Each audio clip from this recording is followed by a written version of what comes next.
দীর্ঘ 18 বছর প্রবাস জীবনের সমাপ্তি টেনে আগামী 25শে ডিসেম্বর প্রিয় মাতৃভূমি বাংলাদেশে ফিরছেন বিএনপির ভারপ্রাপ্ত চেয়ারম্যান তারেক রহমান।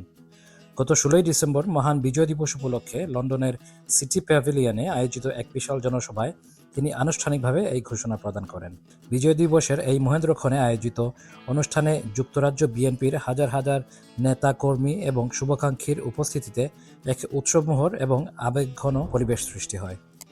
বক্তব্য প্রদানকালে তারেক রহমান বলেন, আজ 16 ডিসেম্বর আমাদের মহান বিজয় দিবস, যা আমাদের জাতীয় জীবনে অত্যন্ত তাৎপর্যপূর্ণ। পাশাপাশি দীর্ঘ প্রায় 18 বছর আমি আপনাদের সান্নিধ্যে ছিলাম। ইনশাআল্লাহ আগামী 25শে ডিসেম্বর আমি দেশে ফিরে যাচ্ছি।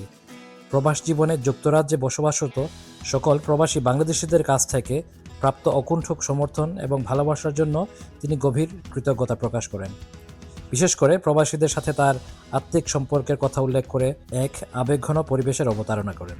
আগামী 25শে ডিসেম্বর স্বদেশ প্রত্যাবর্তনকালে যেন কোনো ধরনের জনদুর্ভোগ সৃষ্টি না হয় সেদিকে বিশেষ দৃষ্টি রাখার অনুরোধ জানিয়েছেন। তিনি নেতাকর্মীদের উদ্দেশ্যে বলেন, দেশের ভাবমূর্তি রক্ষা এবং শৃঙ্খলা বজায় রাখতে বিদায় লগ্নে কেউ যেন হিথ্রো বিমানবন্দরে ভিড় না করেন। সমর্থকদের এই ধৈর্য এবং সুশৃঙ্খল আচরণই হবে তার প্রতি বড় সম্মান।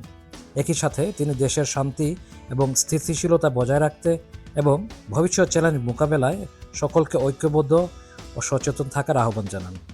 যুক্তরাজ্য বিএনপির আহ্বায়ক আবুল কালাম আজাদের সভাপতিত্বে এবং সদস্য সচিব খসরুজ্জামান খসরুর পরিচালনায় উক্ত অনুষ্ঠানে মঞ্চে উপস্থিত ছিলেন বিএনপি চেয়ারপারসনের উপদেষ্টা মাহিদুর রহমান, এম এ মালিক, কেন্দ্রীয় নেতা কয়সর এম আহমেদ, প্রবীণ নেতা শায়েস্তা চৌধুরী কুদ্দুস, মুজিবুর রহমান মুজিব ও আলহাজ তৈমুস আলী এবং জিয়াউর রহমান ফাউন্ডেশনের ইউরোপীয় সমন্বয়ক কামাল উদ্দিন সহ অন্যান্য শীর্ষ নেতৃবৃন্দ।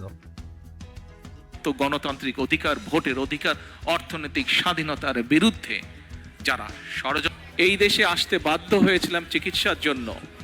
তারপর থেকে বিভিন্ন সময় আপনাদের বহু মানুষ, প্রবাসীদের বহু ভাই বোনেরা আমার এবং আমার পরিবারকে বিভিন্ন সময় মানসিকভাবে সাহস জুগিয়েছেন, বিভিন্নভাবে পাশে দাঁড়িয়েছেন। আমি সেজন্যই সকল প্রবাসী ভাই বোনদের কাছে কৃতজ্ঞতা প্রকাশ করছি আমার এবং পরিবারের পক্ষ থেকে। একটি বিনীত অনুরোধ করতে চাই, করব সত্যি? আচ্ছা, কি সেই বিনীত অনুরোধ? প্রিয় ভাই বোনেরা, আপনাদের সাথে আমি 18 বছর ছিলাম। বিভিন্ন সময়ে বিভিন্ন অনুষ্ঠানে অনেক মানুষের সাথে দেখা হয়েছে। আপনাদের সাথে বহু স্মৃতি আমার রয়ে গিয়েছে। আপনাদের সাথে বহু দুঃখ কষ্ট আমি শেয়ার করেছি। আপনারা বিভিন্ন সময়, আমার বক্তব্যের শুরুতেই বলেছি, যুক্তরাজ্য সহ বিভিন্ন দেশের প্রবাসী, বিশেষ করে যারা জাতীয়তাবাদী, বাংলাদেশি জাতীয়তাবাদের রাজনীতিতে বিশ্বাস করেন, আপনারা বহু মানুষ বিভিন্ন সময় আমার পরিবারের, দলের বিপদের সময় আমাকে মানসিকভাবে সাহস দিয়েছেন, সহযোগিতা করেছেন, সমর্থন জুগিয়েছেন। আজকে বিশেষ করে লন্ডনে যারা আছেন, বিশেষ করে তোমরা যারা ইয়াং আছো, ছবি তোলার জন্য পাগল হয়ে যাচ্ছ, প্রত্যেকের কাছে আমার একটি অনুরোধ, 25 তারিখে ইনশাআল্লাহ আপনাদের দয়া, আল্লাহর রহমতে আমি দেশে ফিরে যাব।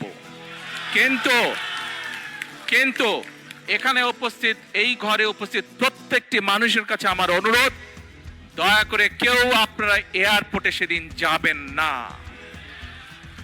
দয়া করে কেউ আপনারা এয়ারপোর্টে যাবেন না আপনারা। কারণ এয়ারপোর্টে গেলে একটি হট্টগোল তৈরি হবে এবং মানুষ জানবে যে এরা সব বাংলাদেশি, এবং দেশের সুনাম নষ্ট হবে, দলের সুনাম নষ্ট হবে। যারা এয়ারপোর্টে যাবেন না, যারা সেদিন এয়ারপোর্টে যাবেন না, আমার আজকের এই অনুরোধ যারা রাখবেন, আমি ধরে নিব তারা দল এবং সর্বোপরি দেশের সম্মানের প্রতি মর্যাদা রাখবেন। আর আমার মানা করা সত্ত্বেও, আমার অনুরোধ করার পরেও যারা যাবেন, আমি ধরে নিতে বাধ্য হব যারা ব্যক্তিগত স্বার্থের জন্য সেখানে গিয়েছেন।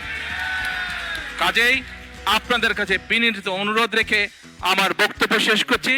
সেই 1.5 মিনিটের ভিডিওটির দেখার অনুরোধ করছি। প্রিয় ভাই বোনেরা, সকলের কাছে দোয়া চেয়ে যাচ্ছি, আপনারা দয়া করে দোয়া করবেন, দেশনেত্রী খালেদা জিয়ার জন্য দোয়া করবেন, দোয়া করবেন আপনাদের সামনে যে পরিকল্পনা তুলে ধরেছি, আল্লাহ যাতে আমাকে তৌফিক দেন দেশ এবং দেশের মানুষের জন্য সেই কাজগুলো যাতে সম্পূর্ণ করতে পারি।